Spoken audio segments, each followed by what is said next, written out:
ya jalo femi anga jamana nyemaye ngiye dongo do mado mami nabe mad dabali ba awo abe koke komi ni abe ma chaman dabali ba kumani kuma kosobe o mami te kuma o kono ko o soro mandi abada akoni kemme ki ishu baraka amedo mina iko bi kuma o mancha awo o nga mawbe ga jiabi doni odo so kuma daina kuna volia mimbe asani abe aujourd'hui o kono lala awo ibaye kafo anga jamana nyema akuye medai ninga atakadi serval awo oluga komandama a medai adira juengalo kletan awo azimi goita aye mali medai aya sama ka babulu aho ay medai digamne Amne. Allahu akbar Assimi retire la médaille au général Alain Vidal de Barkhane voilà eche ani avo ngo malikura ngabe jo sa malikura abejo pourquoi a pourquoi o mafo nga ale nite miju mi yoro la ibado ka fugo jiflente ame domina iko be wule ka jo abe ka ke anga jamana fe o ibaye ka fo franchika ko general commandant mimbe general yera do ko sabula ale de Barkhane anyema bay ko so norob la ala mame mawre fe atato o aye yala ke Sahel president ulu ne ngongo cheki isara ula asara lengo ula watimina femi anga jamana nyamaye aye medai taka adama medai mini ambadia ngana be di kofe maw ulu demantade ma chevalier de l'ordre national à titre étranger voilà odo amadi mauma mamunu ni uye baraka nga jamana kono ya onu tato do abedi ucha mama dunaw ambassadeur ubola o fami bargani generali ni o atara isara fami anga jamana nyamala kafoka beta ningira juengalo kletan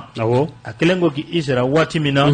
jamana anyema aye medai ka ataka dama kafuli anita ninko olase ama akera ka ablasira blasira li kofe iba ka fo utikalo kile woro kloria odara keneka o ka fo ko femiye anga jamana nyema e ka medai akuyemindi ayamine on repris ayamine akun okoni o mawala wala femiye kuna fule disebe inkono lala nga kuna fule disebe uye la somininke tangoreke nanzara ko ma ko virgule kata fando fe ame domine ko bi anga jamana ani franci jamana ibaye ka fo ay relation utete jango lakanaliko obuna kunga an be fe ka anyeji fanrema ka keni kuna fule disebe o ka foye iresi jamana o de to fo bi kusobe yala akobe blawo minangono wa nyinangali tomi abe nyinangali were ofana be shaka ke ila ina fomu chetale ay bonfurla kuma do fo wa ay kuma adai fala kono binti ke wa ofana nyinangali doy ma be shaka minko oki irala yala ay la gojili kuma do takanga jamana segera wa ni fana nyinangali ye nyinangali mini abeshika ke irala walma chetale ngo ambora ka ko jugu kale ndo de kalama wa ni fana nyinangali mini abeshika ke irala fami ngo ne chien ni kola Alain Vidal alemi Barkhane a général Koroy anyama anguya médaille dama anyamnala on a repris jangana kuma fleni est-ce que moti la fait ma fond bonya be mande boya masigi be de boya masigi voilà munu ya di ni ye ka amne il va sera ke wala che jugu do voilà ça que ni jamana ka jonjon do be ku ta ko dima iga bara kelen kama ni o boshito ila amamne la de amamne de ibasoro ye kumashulu kodore walma yu faso jamfa ene ngo mabe ike spasi jalabatigi ibe kodo gambi i dégradé kani ige fo duguma mai obekede voilà obe armée kono voilà ibasoro ay wala doke mumbe mali ka nyishi la gushima ka nyishi malima nanga nyemo boro kalama français munda mo temlala voilà anye munda ma an sakobola jusqu'à preuve de contraire anta amba blom nengo voilà tareba e chugodi anta ire ou bien la même page ay abe bla wom na wono c'est vrai fin chama fote naw anta ire ni fin dile ima horonya la ka kla ka amne ila benyana c'est que vraiment ima nyumanike walma ni yaye ayamne c'est que sûr aller de ya di wo mo ma fo fana ka ka di donc ni yaye ayamne la ka so aba da ma domina voilà aya di ministre de la sécurité no Sadio ka abuna di Sadio ko Sadio de ka dama défense sake Sadio défense sécurité Daoudi odo voilà ni ko ni amine le ala brama aye mu fo atale aye mu ke aye janfa jmen ke walma aye janfa jmen fo yi voilà donc ce qui est sûr kungon bala même si c'est confidentiel kungon bala che munu mesra français ni génération terechek odo ni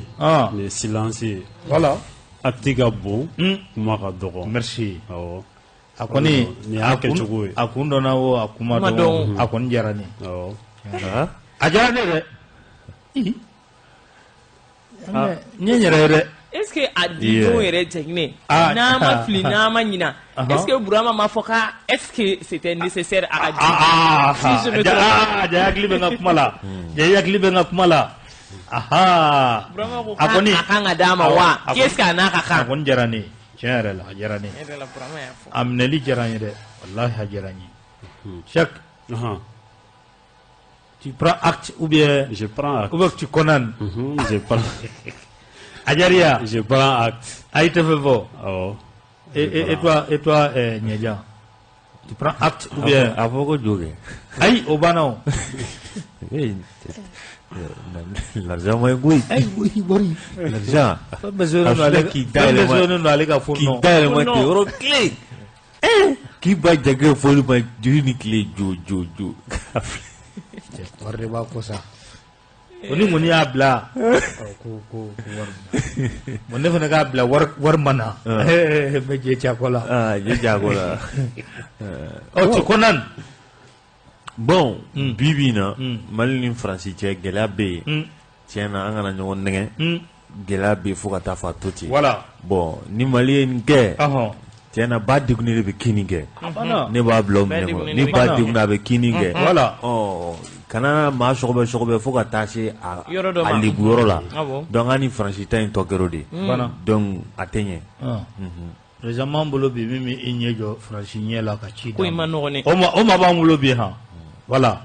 ala koni ala ma nyejo ala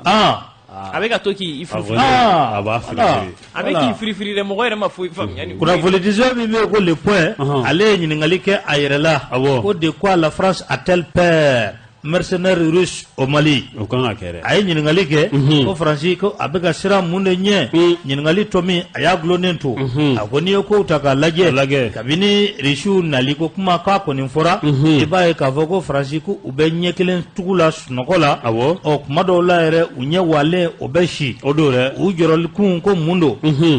kuma ni yu ka jabarani so utaka lage walma ni yu ka kuma ke so utaka lage kuma kelempe o de buda ka foko femie Warner France yere ka fola no ye rishu ka mercenaire groupe do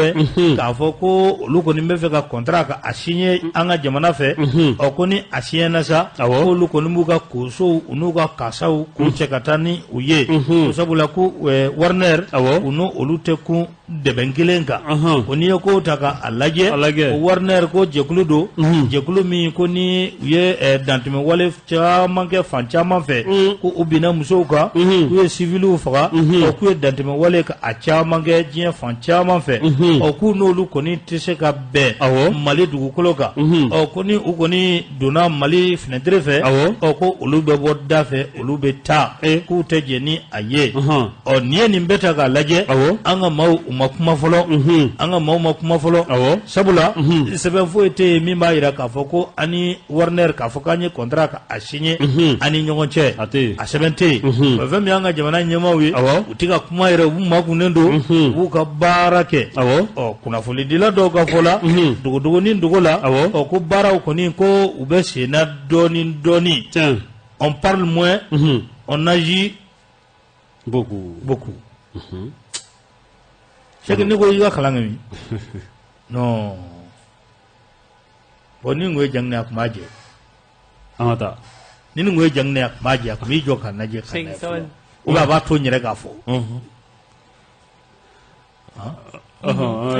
voilà ni ko ta ga laje o ka abe o chogola bi o ko debi ni kuma ko ni folendo ko franci jatigele no fuka ta fo atuti jamana nyama no o bora ka kuma Jean-Yves Le Drian ale muga jamana ni jamana wera che ko nyina bolima o be boka kuma no bora ka kuma Florence Parly ale mi uga armée au ministère ale fene be bo abe dofo ko bela jele ngoni be bo debi itafa uton shikoro zale nga ko munekera yela Warner abe muneke Warner de tia Warner to ko fina kadi goy kadi o ngadi voilà igal video ko arabu le sa imari sike anga el video arabu kuno imari sike o kuma asoro irisi mana folo bo abun mundanga le bolla riji ko mundanga le bolla anga el video ko arabu anga el video ko arabu awo a établissement ne kuma awo anta ko arabu voilà anta ko arabu LVD ouais de quoi la France a-t-elle peur jamma ani ngali fleni ani shine fle yirama nema France be ka sira munenya mais la France a ses intérêts ici ayi be ka sira munye u ga intérêt kana dajige drone do intérêt mais abe France ko iga che umba kashim fe beneje cha kolare aya wolani fato ga alabangera baloyi aya suzuaku yi Allahu akbar sauni mana namguni bunte awre kala ba punte kuru de ma se ka do bololo kan alaje sune ba solo ni fugula mba kuna fo be yoba Vuma bel no beneje cha kolare je ja kola ndale fume pamba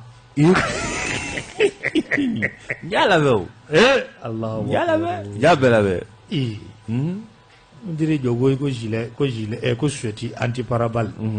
ko watan wor uta kama sueti ko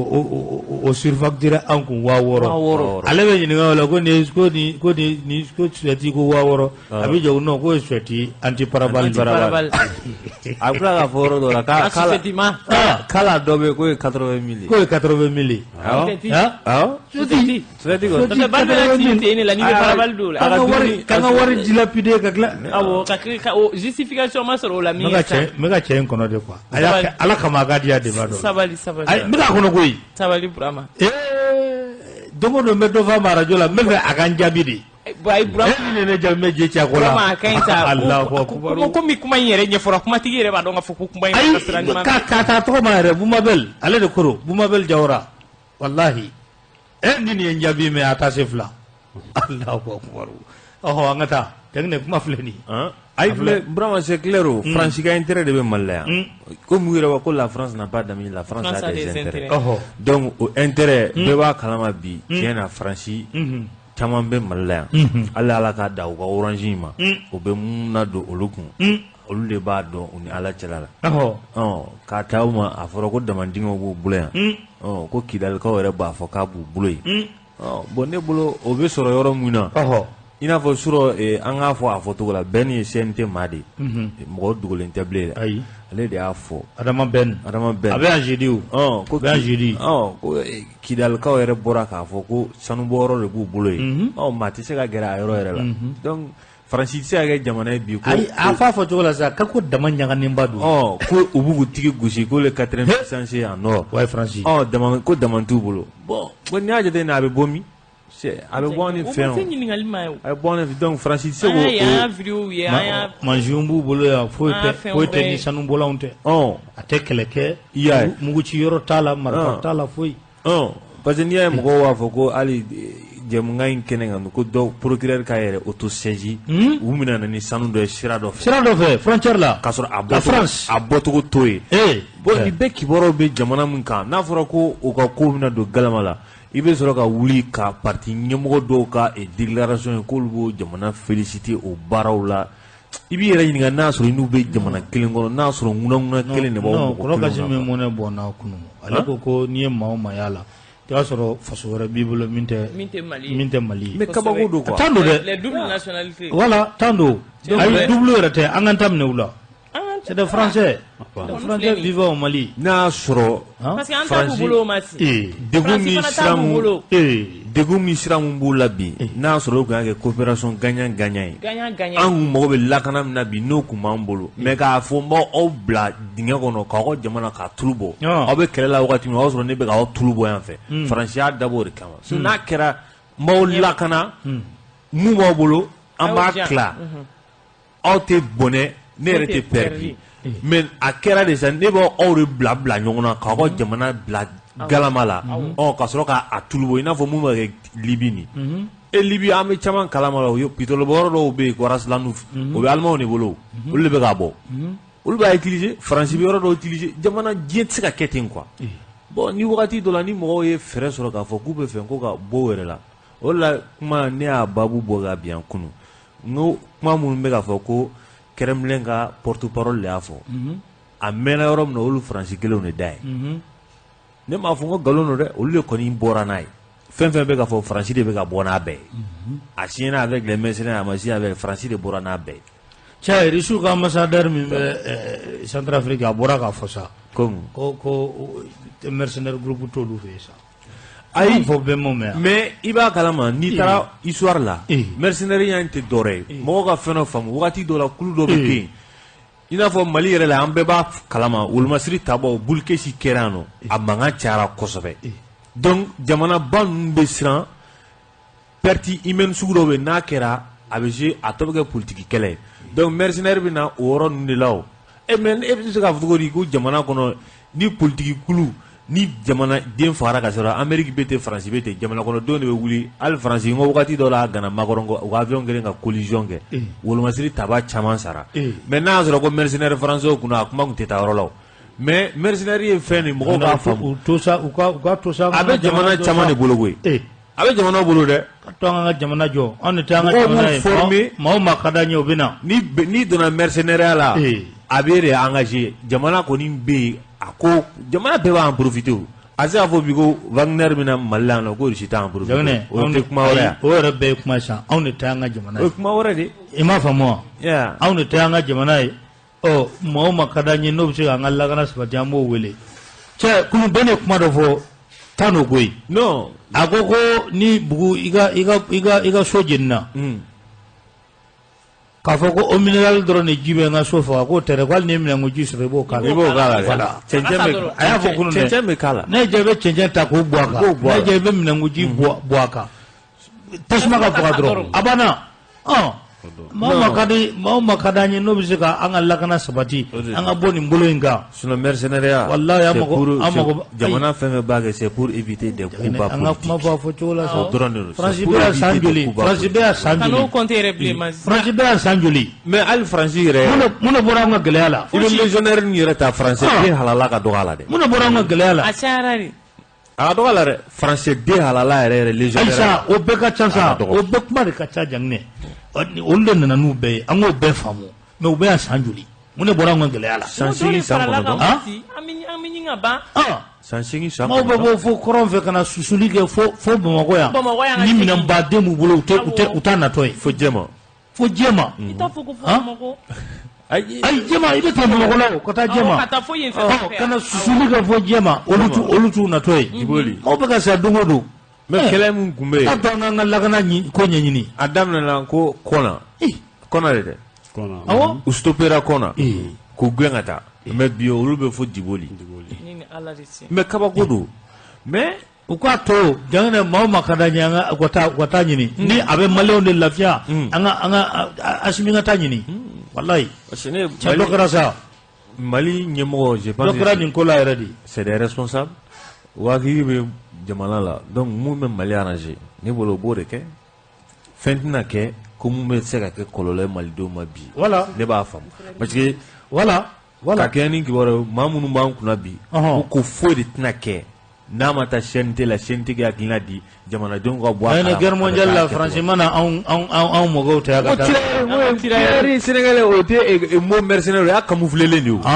y'a camouflé de o y'a camouflé de kɛlɛkɛlaw o mana anw nɔfɛ ka taa o mana anw mɔgɔw nɔfɛ ka taa cɛ maaw ma ka d'an ye maaw ma ka d'an ye wallahi an ka jamana ɲɛmɔgɔw ka taa tigi ɲini ka na a kan ka kɛlɛ ban dɔrɔn si qu'on donne la naissance mais mi fait dɔrɔn do caman ka bɔ a la quoi maliyɛn den ka se ka lafiya dɔɔni wallahi dɔ kɛra sinon cɛ san joli gɛlɛya a ma nɔgɔn dɔw ye y'u ka famille bɛɛ de perdu ne yɛrɛ olu b'u u samani ko nɔfɛ kun min na américain surasi min bɛ ka an ko an bɛ taa maa wɛrɛ lajɛ ka na kɛlɛkɛ Somali awɔ ko to an ka fana dɔ kɛ a banna mercenaire américain wolola minnu bɛ kɛlɛ kɛ Somali Amérique bon min bɛ tora la i b'a dɔn maliyɛn minnu bi yan n'olu bɛ ka tila ka nin ko la gosi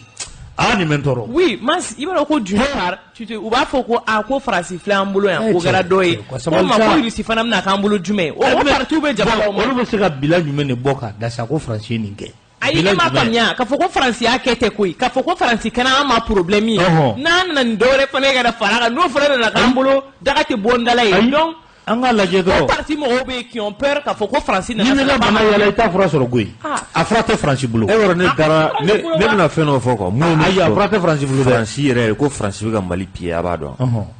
don min na ko k'olu bɛna Kidali aéroport dilan ka ɲɛ ko MINUSMA bɛna o baara kɛ aéroport n ka ɲɔgɔn tɛna kɛ Afrique de l'Ouest la ne dabali ban aéroport min bɛ ka jɔ Kidali kabini o don ninnu tiɲɛ yɛrɛ aw t'a jɔ Mopti a t'a jɔ Tombouctou a tɛ taa jɔ Kayi ko Kidali fɛn na wa mun n'a bɛ jɔ Kidali parce que avion ne tɛ min faamuya Mali kɔnɔ avion bɛ bɔ Faransi ka jigin nord la ka jigin Mali territoire kan ka tila ka jigin a ta o nord kelen na ka taa Faransi o bɛ bɔ ni fɛn min ye contrôle t'a la fosi t'a la c'est à dire olu kɔni bɛ k'u charger dɔrɔn mais n'a nana fo Bamakɔ Senu n'a nana Bamakɔ Senu o ye Mali aéroport ba de ye maintenant ils vont savoir mun de bɛ bɔ mun de bɛ don Faransi fɛ donc a tɛ ɲɛ yan o obligé a bɛ jigin Kidali le a bɛ yɛlɛn Kidali le k'a fɔ ko Kidali tɛ Mali territoire ye sinon normalement vol man ka jigin i ka jamana kɔnɔ k'i ka ciel franchi ka sɔrɔ i ma bɔ a kalama o bɛ kɛ nord la mais c'est pour pouvoir faire sortir u mago bɛ fɛn min na k'a labɔ lafiya kɔnɔna na sisan a ka bɔ avion fitinin na u bɛ fɛ a ka kɛ avion belebeleba de u ka se ka jigiyɔrɔ ɲɛnama sɔrɔ u ka se k'u charger ka ɲɛ bari sabu a fɔra ko mercenaires nin ko ninnu a bɛ jɔ koyi des gros porteurs et puis o yɛrɛ tɛ aw bɛna avion gros porteur ma de ɲini sisan o jaginɛ parce que olu yɛrɛ filɛ nin ye ka fɛn fɛn reproche kɛ Wagner la olu yɛrɛ ye nin bɛɛ kɛ yan nɔ an ma Faransi minɛ mun de la fɛn sugu bɛɛ la yan an m'u minɛ mun de la et puis a bɛɛ fana ɲɛdɔnnen don voilà an ka surasiw jɔlen ka taa fɛn kɛr'u kan voilà surasiw yɛrɛ dama u labɛnnen don k'u bɛ ka civiliw fana faga ka civiliw faga yan mɔgɔw b'u ka kuma la enquêtes stoppera yan nɔ bɛɛ b'olu kalama olu bɛ tila k'a fɔ tuguni k'olu bɛ o reproche kɛ ko MINUSMA kɛlen don ka enquête ouverte MINUSMA jaabi di MINUSMA ko mɔgɔ minnu ko kɔɲɔdenw don MINUSMA yɛrɛ ko ten k'u taara baga civiliw de ma k'u faga bunti i y'a faamu wa nin bɛɛ bɛ ka fɔ den maliyɛn dɔw de sɔrɔ ko nin si tɛ u b'a fɔ ko Wagner ko n'olu bɛna k'olu bɛ des graves violations des droits de l'homme ayi k'i bɛ maliyɛn dɔw de sɔrɔ ko nin tɛ quoi ko nin tɛ c'est qu'ils ont violé o jumɛn o tɛ droit de l'homme ye o ayi o tɛ droit de l'homme ye maa bɛ se ka kɛ walifaso fɛ ka tɛmɛ faso kan ne bɛ min fɔ ne y'a faamuya cogo min na dɛ bɛɛ ni hakilina don Faransi bɛ nord la Faransi bɛ k'a ka minɛnw a ka mɔgɔ minnu bɛ nord la u bɛ k'u ka minɛnw de surveiller u bɛ k'u ka territoire de surveiller u ka fɛn minnu bɛ se ka extrader lafiya kɔnɔna na c'est pourquoi anw bɛ attaquer k'a ban Faransi tɛ bɔ a kalama u bɛ bɔ a kalama de u mago de t'a la mais Masi ne bɛ bɔ a kalama parce que olu occupé len don u ka baara de la i hakili b'a la u ka maa fila taara Benin n t'a dɔn ni hakili b'a la minnu y'u ta olu ko k'u bɛ bɔ Benin ka don Burkina ka bɔ Benin ka don Ghana ka na don Burkina fɛ dɔrɔn ka na Mali nord la pif o y'u tunnen n ko Faransi y'i to yen k'u ka drone kɛ k'u ye yan'u ka bɔ Benin yɛrɛ k'u susu Masi minɛnw b'aw bolo fan bɛɛ a bɛ taa an ka dugukuturu bɛ ka ci awɔ n y'u ka fɛn lajɛ u ka enquête exclusive lajɛ a bɛ bɔ M6 la tous les dimanches ko enquête exclusive walayi a tun bɛ Mali de kan u bɛ ka opération min kɛ mais ça n'a rien à voir avec ce que hier min bɛ anw bolo yan nɔ aucun lien ni yɛrɛ de n sigi k'a lajɛ n ko an bɛ guerre la yan ninnu bɛ film bɔ de la yen. film wa ninnu bɛ ka fɛn wɛrɛ yɛrɛ bɔ. mais et puis yɔrɔ dɔw bɛ yen. ne dabali banna. France bɛ ka mun fɔ ko violation ko Wagner. ni violation o bɛ président daminɛ la. a tɛ fɛn ka mun fɔ e k'a lamɛn ba in parce que sisan hakililajigi de don m'o de fɔ. accord de défense min Mali ni France cɛ. awɔ. a fɔra ko ni armée française yɛrɛ bavure kɛ Mali yɔrɔ min na ko armée française tɛ poursuivre. k'u tɛ poursuivre. a ma fɔ ça veut dire olu yɛrɛ b'a dɔn k'olu bɛ violation kɛ. awɔ. o b'olu ka baara kɔnɔna la. a violation ko senfɛ n ko Bandaw de y'a l'ordre du Mali birera pour les Maliens ale de ma accord signé. o violation olu b'a dɔn. o de Bandaw tɔgɔ l'ordre du Mali birera pour ne b'a fɔ a ma ten birera pour les Maliens tɔgɔ wɛrɛ t'a la tɛ k'a sɔrɔ fɛn tɛ ɲuman na n kɔrɔkɛ k'a dan bɛɛ kɛra discours ye o de don ale y'a signé mais a b'a kɔnɔ k'a fɔ ko ni armée française bavure kɛ Mali la yan nɔ ko foyi ti bɔ a la u tɛ poursuivi mais a donni kelen kama Bacili nana fɔ yan nɔ ko Faransi sariya la dɔw bɛ yen o b'a to bɛ poursuivi mais olu bɛ ka o ɲinɛ u yɛrɛ ka violation kɔ o bɛ accord yɛrɛ kɔnɔna la k'olu bɛ se ka violation kɛ mais Wagner ta o de ye haramu ye olu ta dagalen don kuma in y'o de ye. Jɛnɛ ne bɛ min f'i ye n'i y'u tɔnsi wulilen ni Wagner ko in na kɛ dɔwɛrɛ tɛ koyi u ka projet de bɛna. a kana ils seront obligés ka stratégie wɛrɛ de bɔ tuguni ko a ka kɛ a ka na a kɛra sa ayi ni Wagner ko ça les dérange mais foyi tɛ dɔrɔn parce que a bɛ n'u ka plan bɛɛ de ɲagami ils seront obligés ka stratégie wɛrɛ de bɔ tuguni mais anw fana sɛgɛnna. anw sɛgɛnna o olu ta bɛ ka kɛ sens unique de diɲɛ bɛ ka kɛ sens unique baba cɛbilen n ka tweet fɛn kan an ma yan. ne y'a ye ko k'a bɛ Faransi fo ko ka Sahel sɔrɔsiw fo ko kɛra sababu ye ko ka Saharawi ko k'o faga. Masi an yɛrɛ b'ale fo an k'ale ta in bila yan. ayi n bɛna le o. maa dɔw bɛ yan nɔ. ayi jɔ fɔlɔ i jɔ. mun kɛra. mais c'est-à-dire kabako de don quoi. bon et puis Faransi ko o filɛ ka min saya ko fɔ kunun dɛ ko nin sara depuis uti kalo tile 6. bon k'u tun bɛ ka waati de kɔnɔ waati min n'u bɛ se k'a fɔ anw ye. parce que sisan a sauvé-len n'u da la. kojugu. an bɛna fɔ k'an ye nin fa nin tɛ yɛlɛ ko ya. awɔ pour que an ka confiance da olu kan kɛ. ne dun delila ka kuma in fɛ yan o Mati. ko à chaque fois que Faransi gagné ko kuma bɛ fɔ ou bien à chaque fois ta bɛ wuli Faransi la ko Malien bɛ fɛ ka Russie wele Faransi b'a bila fila n'a dɛbɛ bɛɛ de. ne y'a si min kɔnɔ k'a ka kɛ. walahi a tɛ marché yan zen. il a le soutien du peuple. tapage foyi tɛ marché Faransi bolo yan zen. olu o fagara depuis kuma jumɛn olu y'o fɔ. maintenant y'a fɔra ko Wagner bɛ na l'instant c'est chaud. baba cɛbilen yɛrɛ ko k'ale b'u fo. mankan wuli o wuli o kɔ u b'a fɔ ko an ye nin terroriste ba in faga. Faransi ye nin attaque in kɛ ninnu kɛra ninnu na dɛ nin nombre sara. baba cɛbilen yɛrɛ ko k'ale b'u fo. k'ale b'u fo k'ale bɛ Faransi fo. o t'a sago o y'a ko Saharawi ko a ye maa caman faga. o ko n'a fɔra ko Faransi kelen filɛ nin ye k'o faga k'ale bɛ olu fo kosɛbɛ. awɔ Faransi y'o faga Malien joli bɛ sa la. a ka ca. u ye fɛn dɔ fɔ Faransi la. a tɛ su kɔnte ten. ayi ba cɛbilen. peau noire ba cɛbilen. ne tɛ se k'a fɔ bilen. ne t'a fɔ bilen. nin caman bɛ yen minnu a bɛ fɔ minnu ma ko les peaux noires masques. ayi ba cɛbilen. nin y'olu de. sabula e ye farafin ye sabu e b'i ka jamana kɔnɔ e ka jamana maloyala ko e b'o ta k'o yaala. Alahu akibaru. nin ye hɛrɛ an ka bɔ complexe in kɔnɔ quoi. parce que i b'a jate. o banna ko ye Faransi tɛ fanga di maa si ma bilen. maa dɔw bɛ an de b'an ka président ta maa min ka d'a ye an b'o de sigi an kunna. Faransi tɛ président ni maa ma dɛ. golofinman b'u la nanzara joli b'u la. n'i y'a ye Faransi ye pouvoir sɔrɔ fo ka se yan ma kɛ. maramɔgɔ dɔw de y'a ja Faransi la. n bɛ k'o de fɔ n ko génération min bɛ yen sisan an tɛ Faransi dɔn dɛ. maramɔgɔ dɔw de y'a ja Faransi la pour leur place et leur propre intérêt. pas l'intérêt public de leur propre intérêt. c'est ça le problème. o de ye fanga don Faransi la ka se nin degré ma. Faransi ka sira tɛ Mali population na. sinon jamana Faransi bɛ siran a yɛrɛ ka population ɲɛ. ni Faransi ka population soulever a bɛ siran o ɲɛ o. mais anw soulever yan anw bɔra da la. ɲɛmaaw b'anw bolo olu y'anw bɔ anw da la kelen-kelenninw kan anw to Faransi bolo u yɛrɛ kelen ka intérêt personnel kama. wagati dɔ sera kɛ le Malien lambda en a marre. n'i bɔra ka fɛn fɔ Faransi ma f'u b'a f'i ma ko apatride. walahi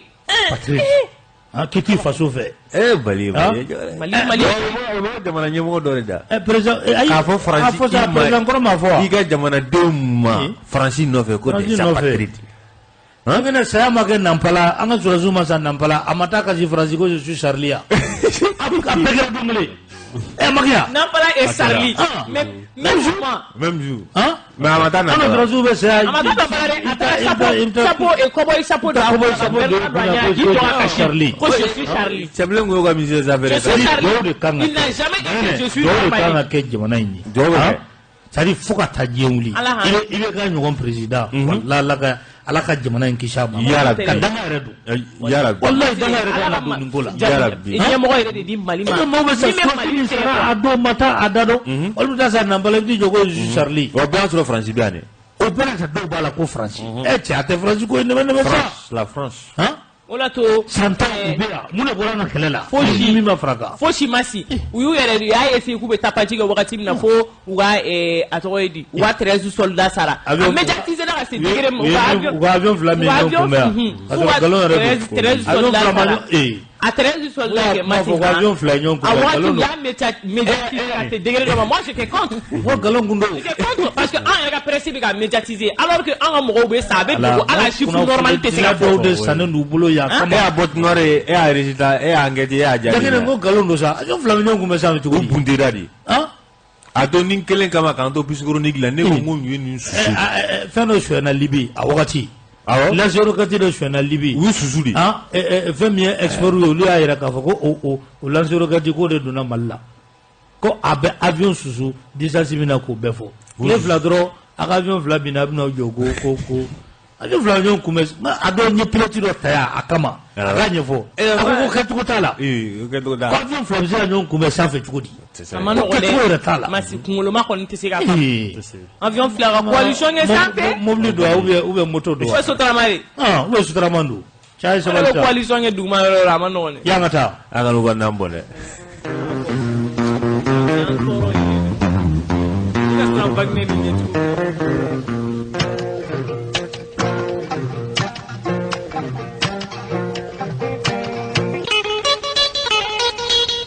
kunnafoni disa min bɛ ni a bɛ fɔ a ma le Sphinx a ye kuma ta Sphinx a y'a jira k'a fɔ ko Ben Barka va japper la convocation du juge a y'a fɔ ten Ben Barka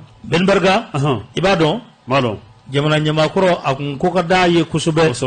fo ni a bɛ bɔ yɛrɛ jamana ɲamakɔrɔ a bɛ to k'a ka karavatiw labɛn a b'a ka chemisiw k'o labɛn i b'o o photo ye bɔlɔlɔ sanfɛ jamana ɲamakɔrɔ a neveu de ye Ben Barka ye n'i ye ko ta k'a lajɛ Ben Barka maa don maa min ni a tɔgɔ fɔra kosɛbɛ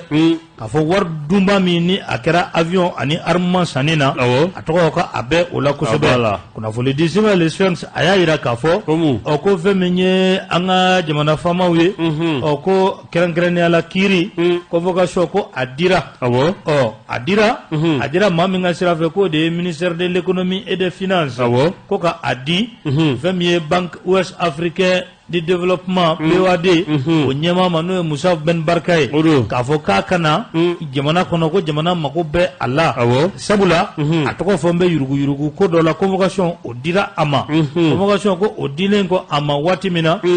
jamana avion yi ni o ye Air Force One bon kunnafoni di sɛbɛn yɛrɛ b'a ko Burama Air Force One ka ne kɔni tɔgɔ bɔ nin kan sa République du Mali k'a kɛ i bɛ ka Air Force One Burama c'est pas bon. Air Force One, le Boeing 737, ale de kodo, Laji Burama a kun b'a ka yala k'o kɛ avion min na, o avion in de kodo, i b'a ye k'a fɔ ko fɛn min ye o avion kelen in ye dɛ, o sanni ko, Ben Barka ko a convoquera o ko de la, ka kɛ ni kunnafoniw ye, o kunnafoni di sɛbɛn min ye nin ko bila sa n'o ye le Sphinx ye, ko olu ye larawulili kɛ Togokaw olu fɛ yen, sabula Ben Barka an bɛ don min na ko bi ko a bɛ Togokaw de fɛ yen, ko a na kɛ k'a fɔ a kɛrɛfɛmɔgɔ dɔw ye ko ale tina nin convocation in ka a jaabi bi a tina a jaabi sini ko sabula ko n'ale nana ko dɔwɛrɛ tɛ Buboyi bɛ yɔrɔ min na ale fana bi taa ye k'o kelen don k'o kelen don o kama k'a bɛ k'i labɛn a bɛna taa fan min na sa k'o de ye Canada ye sabula ko Canadakaw fɛ yen so belebeleba den dɔ k'a kɛlen don ko o jɔ yen nin nɔ a bɛna taa yɛlɛma a n'a ka denbaya Maliko kurukala ka a da bɔ a la kunnafoni filɛ nin ye an ye min bɔ Sphinx kɔnɔ ils ont fui la justice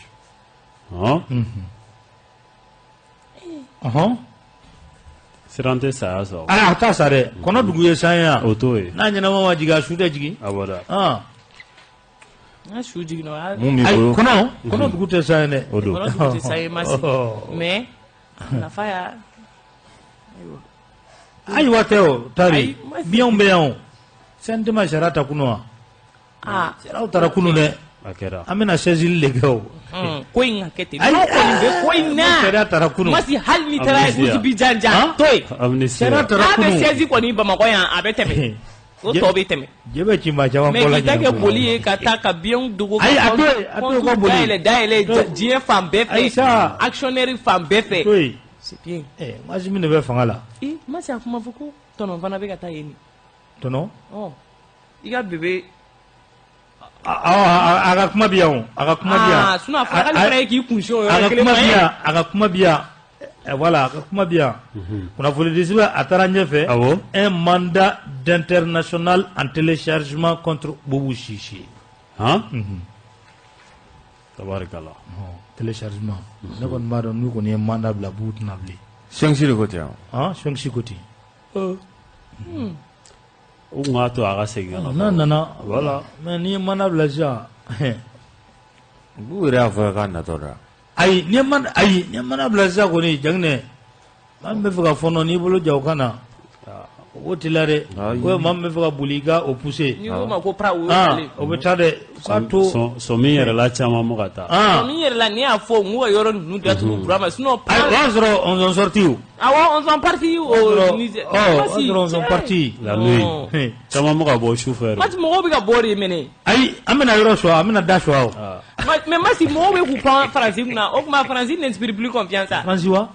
Français mo be boli ka. Français bi nega ne kikata. Wale mi bolo niyo o dungo bauluve ubi blakana umake Centrafrique president korola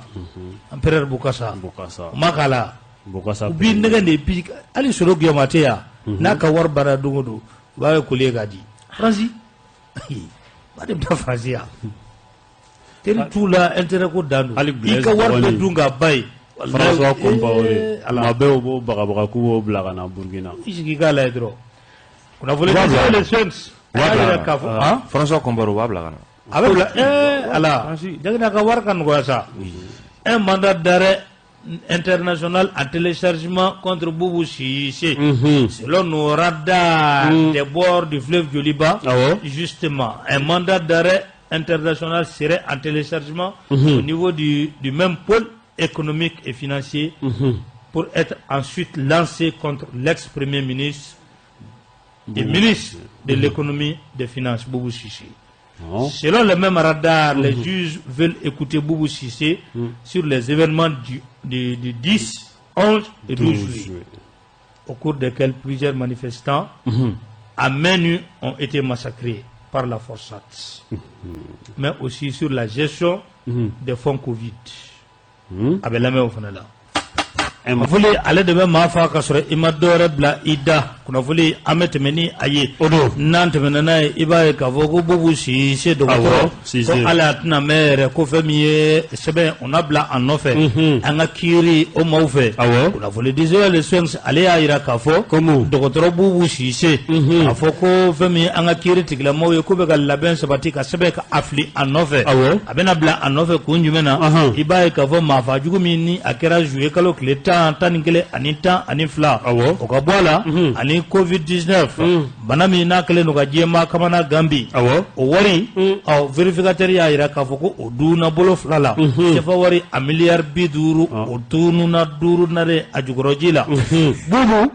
ko a da ko a bɛ o fɛnɛ kuma la o de kama sa wulikajɔ ko a bɛna kɛ kiiri fɛ hali a tɛna mɛn mandat d'arrêt international ko o fili a nɔfɛ cogoya min na a mana kɛ diɲɛ fan o fan ni nga a sosa kana n'a ye k'a bila kiiri o ka bolo ka ɲininkali min bɛ kiiri bolo o ka kɛ a la kunnafoli a filɛ nin ye voilà n'an taara ni kunnafoli ye i b'a ye k'a fɔ Boubou Chichi a tɔgɔla kuma wɛrɛ bi yan ale ni Agerlaf i b'a dɔn wa nin tɔgɔ tora maaw da élection 2018 la sa Baco yɛrɛ y'i k'a kan Agerlaf Baco y'i k'a kan Marko y'i k'a kan ala ma Soumaïla Chichi la u ka maaw olu fana y'u k'a kan Cebilen yɛrɛ y'i k'a kan Chablé re awo ba chablé ay ba chablé wati na ni tiɲɛ kun ka surun ba chablé ba chablé fana yi kaka wati na ni tiɲɛ kun ka surun joni chablé Tchebli fana de ak erlaf e bubu siise épinglé épinglé o be bo pingli la pingli mu pingli ita don va kunkolo ni miseli voilà i b'a don a la ka voilà bon épinglé bɛ bɔ o mot in de la an k'a ma ko pingli voilà bon n'a fɔra k'i pingli la o y'i minɛlen de o k'i minɛ crochet la voilà vérificateur ka rapport k'a bɛ dɔgɔtɔrɔ Bubu Sise ani Agerlaf ko k'u minɛ les rapports du vérificateur général sur le fonds Covid épingle en même passage l'ancien ministre de l'Industrie du Commerce, Mohamed Agerlaf. Le document parle en l'occurrence des dépenses induites au profit d'un opérateur économique. Voilà.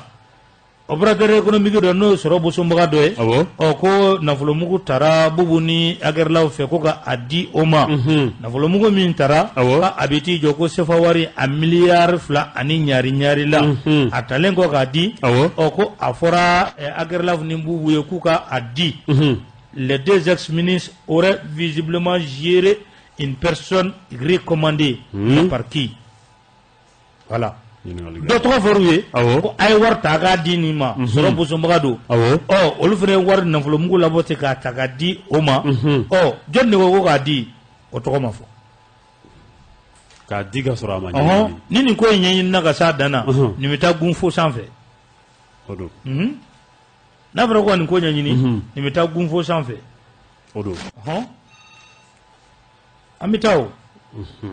Ibeka s'investit pour sauver son fils Karim. Il n'a pas s'investir de.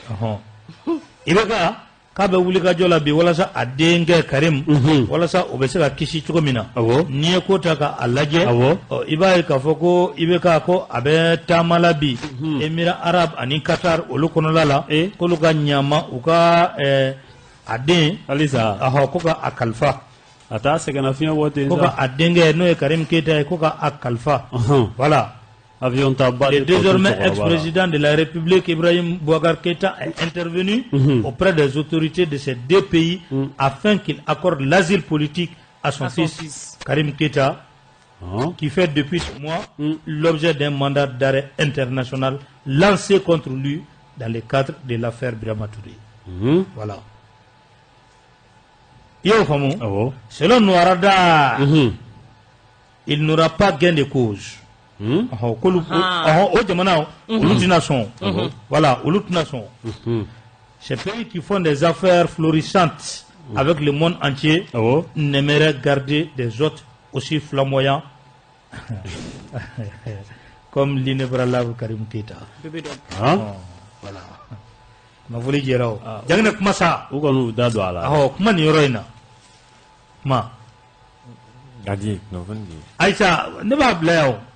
dɔwɛrɛ bɛ nin kɔfɛ yan i b'a bila yan ne bɛ kunnafoni wɛrɛ di nin kɔfɛ a ma ɲi dɛ ayi nin yɔrɔ in an bɛ nin yɔrɔnin de bila yan i bɛ nin bila yan ni kunnafoni an bɛ nin bila yan Karim ka dɔn a n'a fa ko masakɛ kelen tile o tɛ diɲɛ laban i mana boli togo togo boli bilikan boli i b'i cun voilà bon Qatar filɛ nin ye jamana minnu i n'a fɔ kunnafoni disi b'a fɔ cogo min na u ka di u ye u ni hali u ni Mali ye accord dɔ signé kɔsɛbɛ na 22 milliards maa minnu bɛ yen ni ko b'olu kɔ k'u n'olu ka commande ye dɛ u tɛ se ka sɔn u n'olu ka jɛ u tɛ sɔn u n'olu ka jɛ très tranquille voilà n bɛ ka nin mots in de ɲini a mɛnna o voilà olu pays tranquille u tɛ mankan fɛ l'argent n'aime pas le bruit olu ka ils ont l'argent ils n'aiment pas le bruit voilà kuma ma n'u yɛrɛ ka taa ka tiɲɛni kɛ faso la ayi mais taa n'o ko jaginɛ ka tiɲɛni k'i faso la k'i bɛ taa yɛrɛ kalifa Qatari ninnu c'est des bourgeois donc c'est des bourgeois bourgeois ni u yɛrɛ ta k'u lajɛ hali Umar Koyita man dɔnkili da k'i faso suɲɛ k'i bɛ t'u ka so ala ka n'i ci bon i y'a ye sinon Bubu ta in a tɛ bali ne la bon Bubu kelen tɛ i terikɛ fɛnɛ ale fɛnɛ tɔgɔ fɔlen don nin ko la Seydou M. Koulibaly réussira-t-il à passer entre les mailles du filet de la justice? Sira Seydou Monsieur le Terke. Hein? Monsieur le Terke. N'était sur le doigt. Je n'ai jamais vu ça. Non, moi, j'ai don fin coffre. Il veut bien coffre. Et qui bat doigt maintenant. Ne pas donc. Parce que dans le monde des affaires depuis le temps d'Alpha,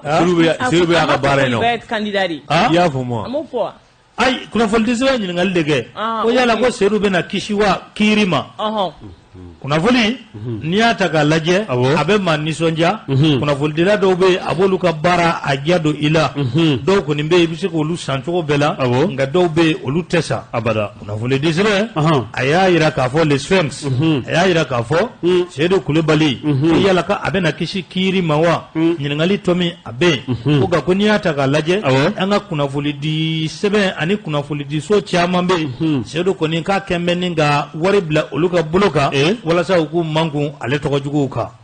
kuna fole de seben koti akoko ni ko ta ga laje kiba ka fo kuna fole de seben mbe na be fo ma le komba ko le wuli ka joke ka boni sedu aka yurugu wala dowye yurugu wala jumen ko do atete bugu krengren ala jangina nunu be famin fe tabakoro o yoron tabakoro o atete bugu iba ka fo ko wori kasabi atara ka di sedu ma so bisaba kaka a pentri o sabula ministry ale kunga ngata visite la ko ya graba a milliard fla ko o mine ka so bisaba ko o pentri jinin do bo ko ninga atoti so bisaba milliard fla pentri lidro so joltere ka pentri dro milliard fla comment pentri so glé joli ay iboro muno ay anga tanya fa bay folo ni ko taka laje o bay ka fo ko fami kuna fo dije ya fami wa komba o lu ko ni bora ni ko in kalama o ko lu yesranga ni bla ka gafe ko no o ablalengo wa gafe ko no ko sedu ka mausira komba mauma akana ni ko ke na folo ba fle ni ay ni mine aka ni kuma jo ko komba mau utemenu ka chife yuga kuna fo di bara ka ke akechugola kuna fo di le ka bo sebe ko no o ni baro na bora sebe ko no abe bla bololo sira olu fene sanfe e ba ka fo suko ni nduguseje che ko kuna fo di la do sira ngo o sebe ka abela jigi ka bo bololo sanfe awo mi sebe na obeo mi sebe na kafe ko no ko ni be o munum bla la bololo ere sanfe la sa ko kuna fo di la do na fo ka sabi tere ka di doma o bela jigiti ninga bo bololo o sanfela la ka siti ka ke ba fo amadeli ka sebe o bara ko lu ko ningera o korobe dugo fo son alete dugo abada ulega jo ame domine ko bi ko sedo ko abomandi ni ko la de ko ni ni ko ta ka laje ko ni manunu ne bala ka fo ko anga dania ka ta ka dawlu ka anga jamana nyema ya ko ubeka unyini ko yala ko fazo de unaso ningu ka edania taka danu nunga wa nyingali tomi aglonen tola ko yala ko sedu kabe na kishi kiri mawa nyingali tomi oglonen tola jeudi keta ale ya abla komba kono komba sensi fene ye kombata ka abla sensi kono afleni le Patrice Talon malien joni le Patrice Talon malien ayre o bitardi o bitardi no bitardi ma fena mun fi nunu ye Mali tulubo suru be amena nya fengu suru be amena tiene dunu de mais fanga temelele nani glala ka suru ka da kene ka beka do ko glo nyona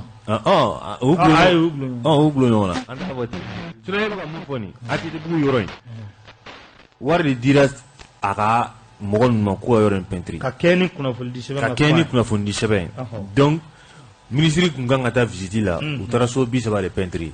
so 30 peinture le kɔfɛ foyi de ma kɛ milliard a caman ayi bon fila de fɔlen don fila de fɔlen don an ka taa ni fila ye ni e yɛrɛ ka lajɛ so 30 a dira ko ka so peinture a taa ni fila ye 30 peinture la ko ja yɛrɛ ministre la wa a tɔ banna ka kɛ ni kɔnba ye donc combat ye mun fɔ mɔgɔ dɔw de bɛ yen olu bɛ fɛ bi ka a ko k'a datugu. baba sɔrɔ dabiya ci ka jɔ a ma miliyari 2 bɔ sa. dabiya ci ka jɔ a ma miliyari 2 bɔ. baba ka wari de y'o. ayi ne k'o de fɔ o. maya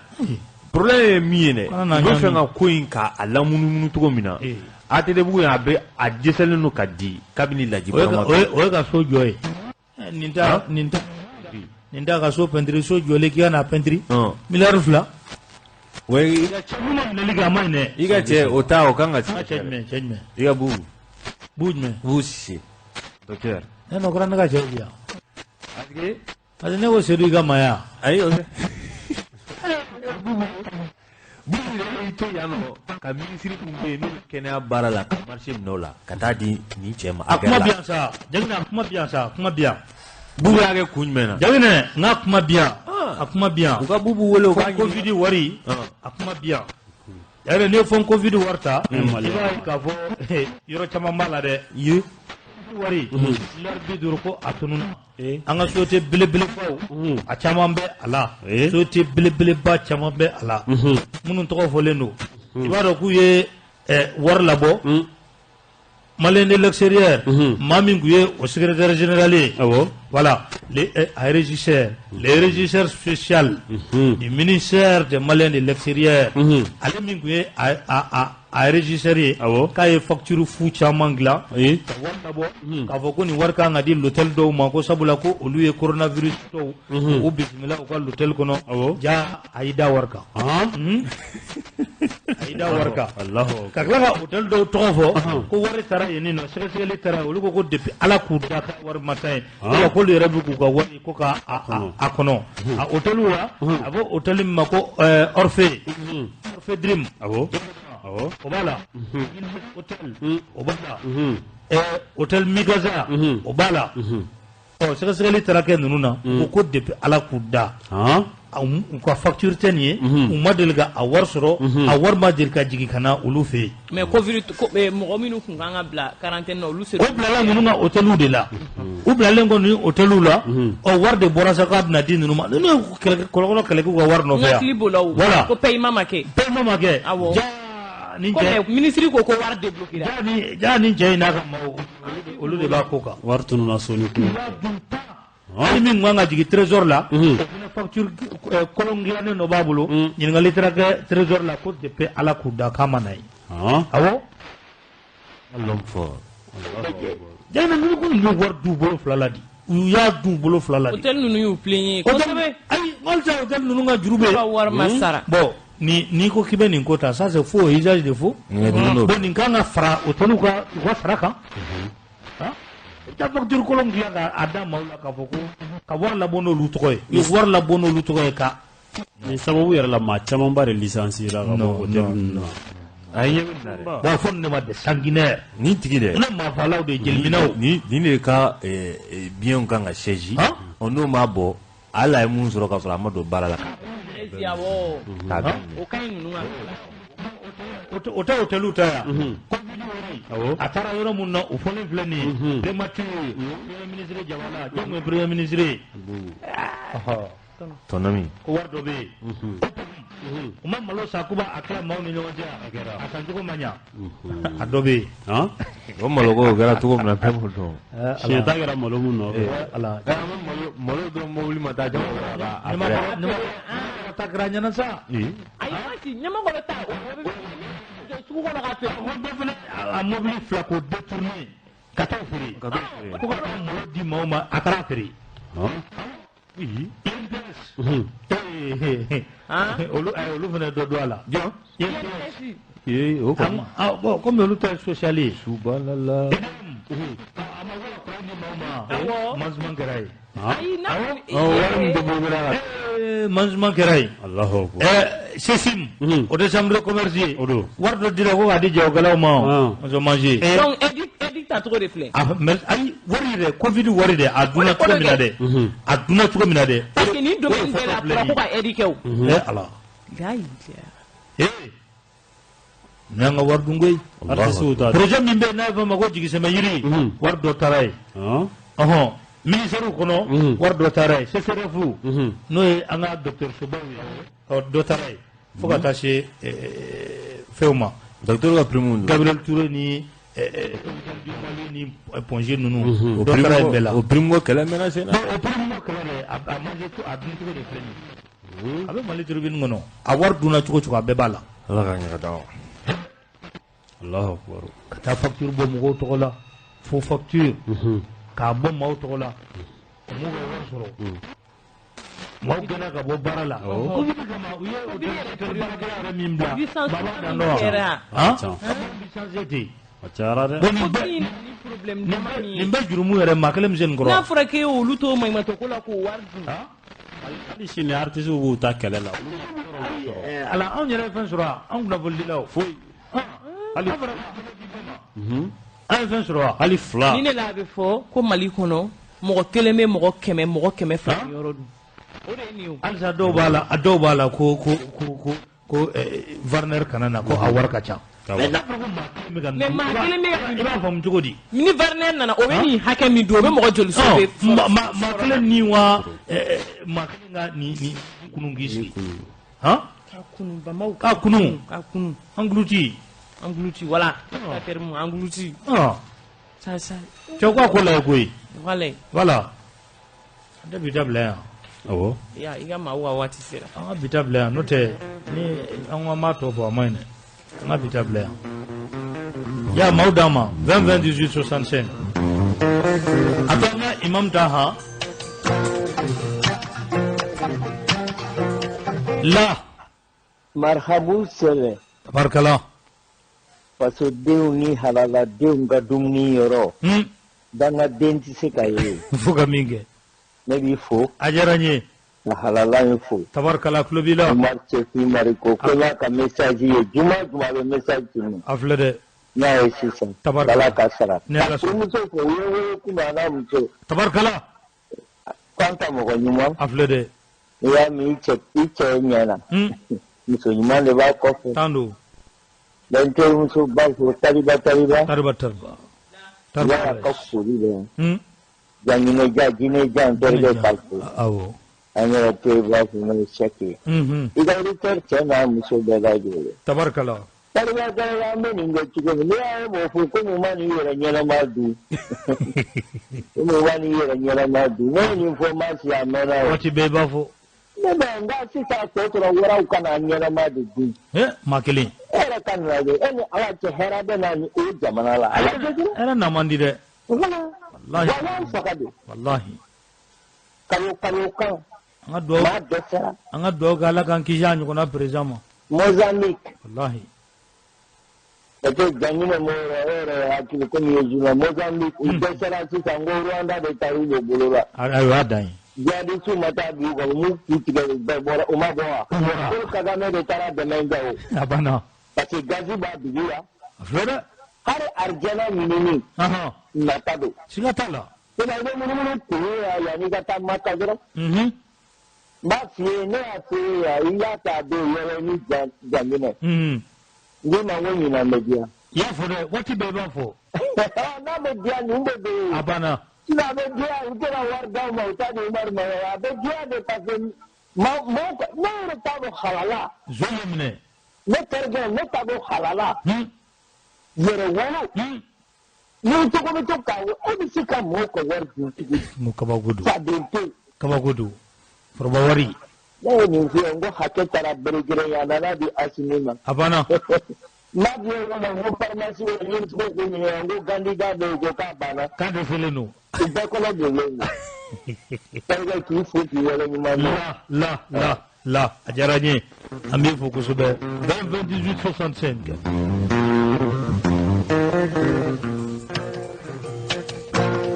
Jubandaw ça va oui ça va n b'i fo a diyara n ye professeur Mas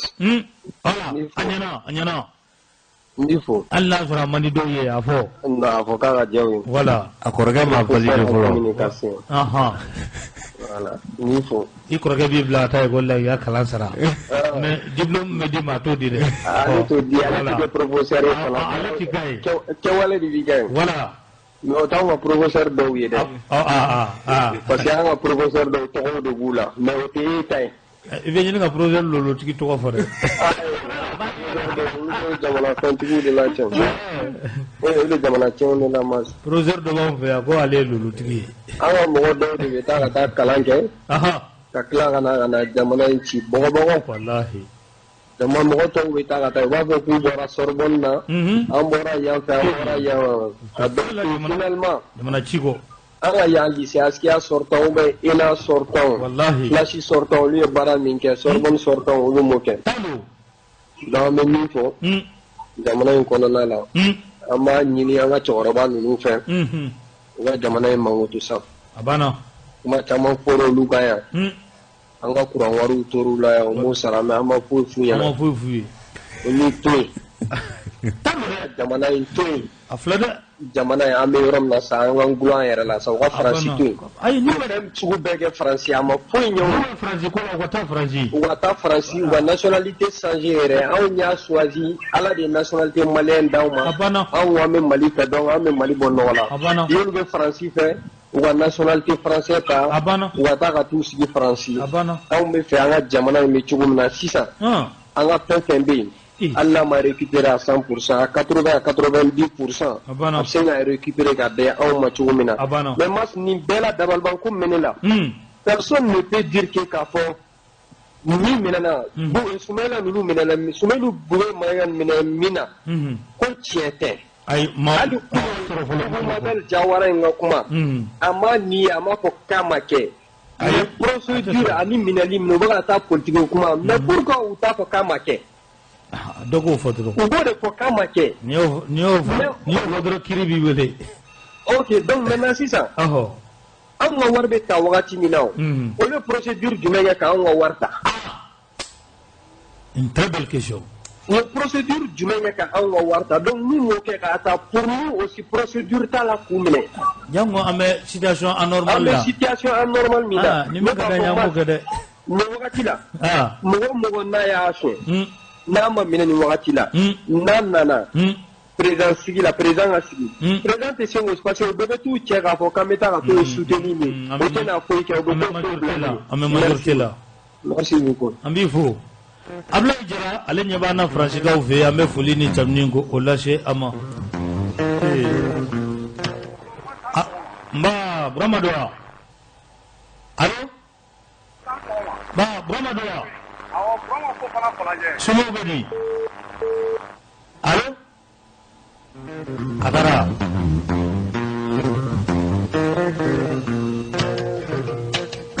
allo an cɛ mas Burama cɛ da don i cɛ ta i ni bɛ mande kelen ntɔ ma somɔgɔw bɛ di basi tɛ waati kuruna professeur voilà professeur kuma ka ɲi ka Jɛginɛ fo Cheikh Sidibe fo docteur Ismaïla Lo projet la voilà u kɛmɛ ka kuma yɛrɛ bila pewu a jɔra pewu k'a kana ɲinɛ projet kɔ dɛ ayi an b'ale bɔ a la de o